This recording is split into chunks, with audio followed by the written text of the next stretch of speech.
Thank you for auditing Professor Skye's record review, the only first listen new music review show hosted by a French professor, in this case in his hometown of Boston, about to give a talk at an academic conference. So as I mentioned on a video recently about the French rap group IAM, I'm giving a talk today about the history of samples in IAM's music, the way that they use them and why they use them better than most people do. It seems like kind of a niche subject, but hip-hop studies is actually being taken seriously now, unlike it was when I started in the late 1990s. So as I've mentioned, I'm not actually a hip-hop scholar officially. I'm not officially anything except for a 17th century scholar. So I study Molière and Racine and people like that. But I've tried to stay in the world of hip-hop, especially French rap, because students react to it and it's very vital and very important. So I'm going to be giving this talk, but the problem is, they've done this thing recently with academic talks where I'm limited to 15 minutes, which really isn't enough. I prefer to talk for 20 minutes. That's about as much time as you need to say something. So my talk, I timed it 2 days ago, it was 16 minutes. I timed it yesterday, it was 21 minutes. I removed one little thing and it was 12 minutes. So I'm gonna be spending the next couple hours working on paring it down. But this is the sort of director's cut, the full version of the talk as I would give it if I had the time to give it. I'm going to be including my slides that I'm going to be showing along. I'm going to be mixing those in. I might put them in the corner, I might not. And it'll be kind of interesting, different kind of show. This is essentially exactly what I will be presenting, except with more of an audience. Unfortunately, for a lot of these conferences, especially with concurrent sessions, you have very, very few people in the audience. Last time I spoke at this particular conference, there was one person, and she liked it very much. She thought it was great. But, you spend a long time thinking about this stuff and figuring out how to present it. You want more of an audience. So that's where I come to you, my auditors, my sweatshirts, my sweaters. You're the ones who are going to be my audience. So I'm going to hit play. I have my little script here. I do scripts pretty quickly. I don't really read them. I kind of use them for reference. I have my slide advancer, so I'll be recording the screen behind. And this should be an interesting experiment. Oh, and if you haven't watched the video about IAM and the album I'm talking about, I'm gonna post it up there or there right now. So you should go watch it, because I think I did a really good job of explaining why this is the best rap album of all time, which I will mention very quickly at the beginning of the official talk. So I'm going to hit, I'm actually recording on my computer. All right, and I'm screen recording now. In several interviews about the 1997 masterwork L'Écho du Micro d'Argent by Marseille supergroup IAM, a work that is widely considered to be the greatest album in the history of French hip-hop, one of the primary producers of the album, Imhotep, spoke extensively about the nature of samples, how they use them, and why they use them. In particular, how do they conceive of them as an artistic tool? During a TV retrospective of the album, Imhotep said, "Most often, we work starting from the samples. It is the samples that bring the beat, that bring the bass, that bring the general atmosphere of the track, and in the sense in which the lyrics are written. And the words, they flow from there." This is the first key to understanding IAM and their usage of samples, is that really their songs begin with the sample, even the lyrics. The second key to understanding samples and the usage of how they're used in IAM is the way in which they are created. The weird blend that Imhotep searches for. He talked in an interview on the astoundingly good podcast Beatmakers about his experience getting a sampler for the first time. What he said was he took a darbuka, which is an African drum, and made a sample out of that. This kind of off-the-wall, non-Western, unexpected sample is part of what would become the hallmark of IAM and part of what would make them such an important group in the history of global hip-hop. However, if we listen to him go further in depth about this, we learn something else. He says that his goal in producing was to, quote, "mix together the oriental percussion of the darbuka rhythm with a James Brown breakbeat." Now this James Brown breakbeat idea, that's the most commonly sampled thing in all of hip-hop. These kinds of typical funk and soul samples dominated hip-hop in the 1980s and the 1990s. And if we put these two quotes together, we have an understanding of their approach, an approach which would reach its apogee with their 1997 album. They have a sophisticated and intentional mixture of common and uncommon samples, which then form the basis of all their music. But before we get to that masterpiece, before we get to 1997, I think it'd be good to start with the beginning, with their early albums, their first two, such as De la Planète Mars. Now, for a group that samples as interestingly as they do, one might consider this 1991 record to be almost juvenilia. Yet it lays the blueprint and does many of the things that they would do later with L'École du Micro d'Argent. I'm going to take one example and show you how this works, that shows this complicated mixture of originality and tiredness. Let's take the song La Tension Monte. Now, if we listen to the drums, these are very clearly taken from the song Apache by the incredible bongo band. And the amazingly useful website, whosampled.com, it's a database of samples, lets us know that that has been sampled by more than 500 songs. But they're not done there. They also sample a track which Eric B. and Rakim had just sampled immediately before the album was released, Think by Lynn Collins. Who Sampled tells us that's been sampled by more than 2,000 artists. But if we actually dig a little bit deeper, we start to see that, in fact, they are not as limited as it might sound. They also take a very odd passage from a song called Winchester Cathedral by the New Vaudeville Band. They are the first and only rap artist I have found to ever take this. So what I'm going to do is I'm going to play you the beginning of the song with this new interesting sample, and then that's going to segue right into the tired kind of Apache drum beat with Lynn Collins. I'm going to play that for you now. In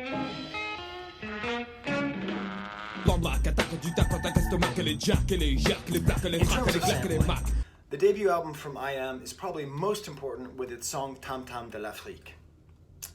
Now, on the one hand, it uses a very well-worn sample used in more than 80 songs, The Look of Love by Isaac Hayes. But also, interestingly, it takes a piece from Stevie Wonder's Pastime Paradise, which, if you don't know, formed the basis, several years later, of Coolio's Gangsta's Paradise. IAM were the first to sample this. And when Coolio would sample it, it would go on to become, literally, a #1 song in 14 countries and considered the 14th most important song of the decade by Billboard magazine. Yet it was IAM who was ahead. It was IAM who was searching and finding samples that their American counterparts did not. More importantly than this, though, is the fact that they also sample some African drums in the back. And again, this echoes the idea that this sample informs the lyrics. The whole song is about the nature of Africa and its connection to rap music, which we'll come back to soon with L'École. The usage of African music as means to represent an artistic perspective, a desire to valorize African themes, is much more prevalent on their follow-up album, Danse Le Mia from 1993. For example, the opener, Le Feu, begins with a North African flute-like instrument, or actually oboe-style instrument, called the raïta. This sends a clear signal, and this will be followed throughout the whole album, that non-Western sounds are going to be found throughout. Yet, of course, it's also matched with a drum break from Lonnie Smith, which has been sampled more than 100 times. I'll play you a little bit of it now, just so you get a sense of this kind of playful mixture of these two different sounds and origins.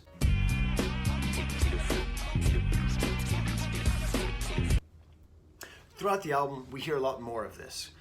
For example, Le Dragon Sommeil contains Algerian pop music and kung fu movie quotes over a very simple James Brown break. This very consistent, playful mixture, perhaps best exemplified by their usage of the Muppets theme song in the song Attentat.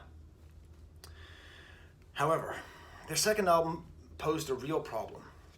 And the problem was success. It was the success of their, still to this day, their biggest hit, Je Danse Le Mia. The remix of this song would be their greatest hit. It's sort of a goofy song that kind of glorifies and makes fun of Marseille culture, and it's all set in the late 1970s and early 1980s, in the sort of disco culture of that time. So it makes sense that they would have been inspired and taken inspiration from George Benson's Give Me the Night, which forms the basis of the song. Very simple sample, very catchy. Although this song also has been sampled in more than 60 songs. Unfortunately though, they don't have anything else in this song that gives that extra added IAM touch. It's basically just a very, very simple sample.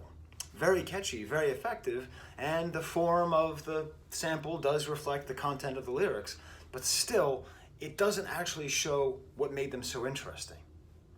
Perhaps even weirder.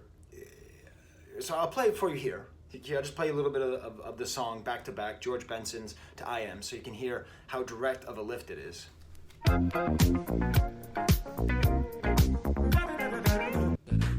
Au début des années 80, je me souviens des soirées où l'ambiance. I also think perhaps they were inspired by a TV show that had just started airing in France when they were recording this album, Fresh Prince of Bel-Air, which also is based on George Benson's Give Me the Night.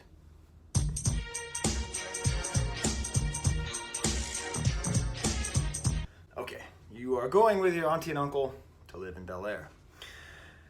As a group, they were in a tough position. They had a big hit, but their big hit was not representative of their artistic greatness.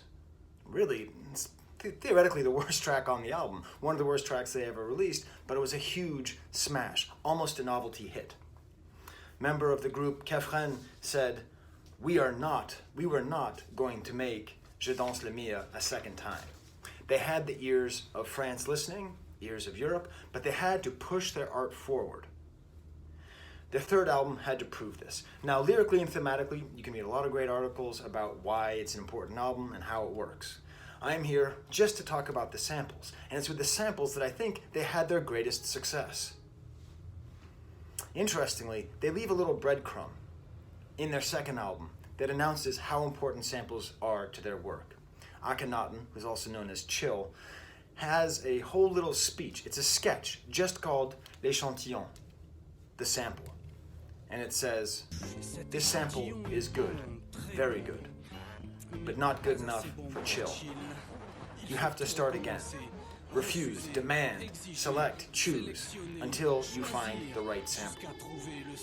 I cannot think of any other rap group that puts such a very clear, overt emphasis on the quality and meaning of their samples. The perfection would come with their third album in 1997. And in this album, they have to do several things. They have to push themselves forward out of the shadow of their hit. They have to push French hip-hop forward, and I think they're trying to push hip-hop forward in general. And the way they do this is by prioritizing original samples, prioritizing non-Western samples, and introducing the Wu-Tang Mobb Deep rap atmosphere to France. Now let's just talk a little bit about this originality that's so important. I'm showing here a map of the world, and let's consider what the opening track, L'École du Micro d'Argent, does. First of all, it's a group from Marseille, France, who is recording in New York City. Okay. The entire song, and Imhotep discusses this in an interview, the entire song is based on a Buddhist ritual sound from Sakurai, Japan. I'm going to play it for you right now.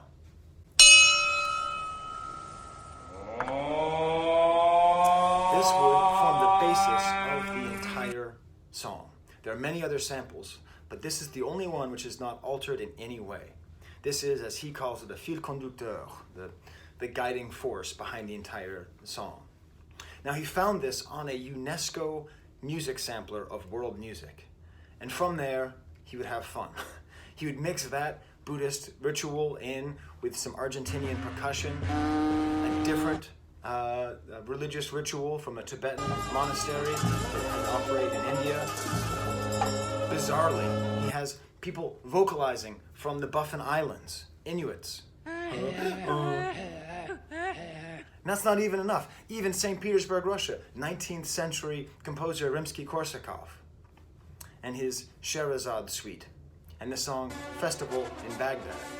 I believe that was an intentional choice due to the amount that IAM intentionally represents North Africa in their music.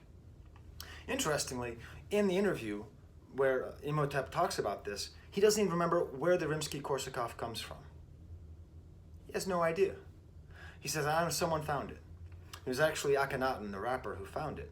I think it's important to note, one thing that Imhotep says, that the quest for samples is a collective effort.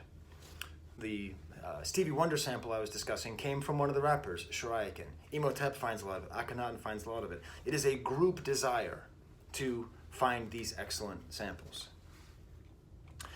However, before I bring it all together, so you hear the way that Imhotep and IAM merges everything, it's important to remember they still maintain that same desire, the Derbuka and James Brown. The drum beat for this song, although it's very hidden and augmented through production, comes from Sly and the Family Stone, Sing a Simple Song, a song which has been sampled more than 400 times. So I'll play you that, just so once you hear it, you go, I've heard this 1,000 times. So now let's listen to it all together. What you're hearing is the realization of this technique, of this dream that IAM has had to create perfect sampling. The lyrics that would go on would be all about meditation and about finding oneself, finding peace, reflecting the nature of most of the samples. It is their masterpiece for a reason, but it did not come from nowhere. Now, other examples on the album are not quite as baroque as this. The song like Libère mon imagination mixes an Australian didgeridoo and some Cameroonian pygmy tribe beats. That's pretty exotic. But more importantly about this song, they actually quote themselves from their first album, from that song Tam Tam de l'Afrique.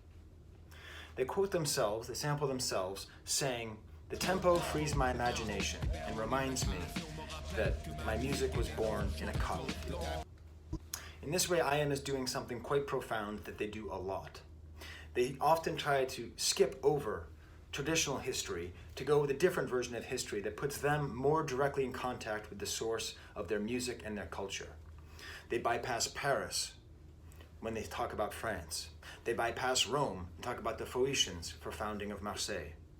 They talk about their connection to Africa as opposed to their connection to European history. And in this song, in this sample, they're essentially creating a way in which the hip-hop that they're making bypasses American hip-hop and soul and funk and jazz and blues and comes directly from the slaves in the cotton field, from Africa, like many of them, and their music, creating that bridge. And it comes from this sample, and of course, from the African drums in the background. It's also important that they sample themselves being a French rap group. At this point, that was pretty rare. It wasn't done very often that French rap groups would sample other French rap groups because it wasn't cool enough. So they'd sample American rappers. But here, I have two examples where they quote La Clica and Fa Fleurage.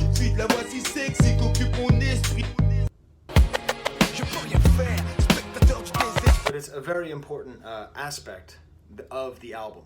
And I think there's kind of almost a desire, like I said, to push French hip-hop forward, and part of the way that they do that is by valorizing French music and French music makers. A couple of the samples show that. Né sous les mêmes étoiles contains a sample from a French film composer for the movie Murder in the First. The biggest hit on the album, Petit Frère, contains a sample from an obscure French jazz song, which I will talk about presently. Presently, because the main reason that that song Petit Frère is so important is that it contains a sample from the Wu-Tang Clan. We now need to discuss rap in America in the early 1990s, early to mid 1990s. East Coast rap was completely renovated, destroyed, rebuilt, reborn with a new sound aesthetic, typified by Wu-Tang and the infamous Mobb Deep from Staten Island and Queens, respectively. They have a minimalist and grimy and dark sound which replaced and erased much of what came before it. IAM was so impressed by this, they were so blown away by what they were hearing, that they took all of the music they'd made for their third album and threw it in the trash. I'm in my hotel room, I don't see a trash bucket. I would be kind of dramatic. What kind of hotel room is this? A trash bucket, okay. So they took their entire first album and threw it in the trash. I mean, their entire first draft and threw it in the trash and remade it with this new sound. So when we hear a song like Petit Frère, and we hear a sample from Cream by Wu-Tang, It's very intentional. It's announcing the new great American style and that they are the ones who are going to be bringing it into France. Once again, the sample that they take is Life as a Shorty Shouldn't Be So Rough. From, I believe it's Raekwon saying it in the song. Or no, it's Inspector Deck. Jeez. Better not make that mistake on my talk. All the nobody there will get mad. It's really important though, because the sample says life as a shorty, as a young person, life as a shorty shouldn't be so rough. So it's about the difficulty of growing up in the ghetto. What's the song Petit Frère about? The difficulty of growing up in the ghetto. Different ghetto, different language, same theme. But before we start thinking, okay, this is just imitating, it's not. Let's not forget the innovation of the sample of this weird French jazz song from nowhere. We listen to them together and we hear the desire to bring in America and the desire to maintain this offbeat sense of original samples and how they all come together. I'll play it for you now.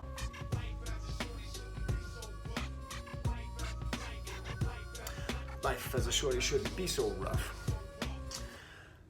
They, of course, also would feature a couple of Wu-Tang affiliates on the album, on the song La Saga. And the thing that's tricky, though, is that this put them in a strange place.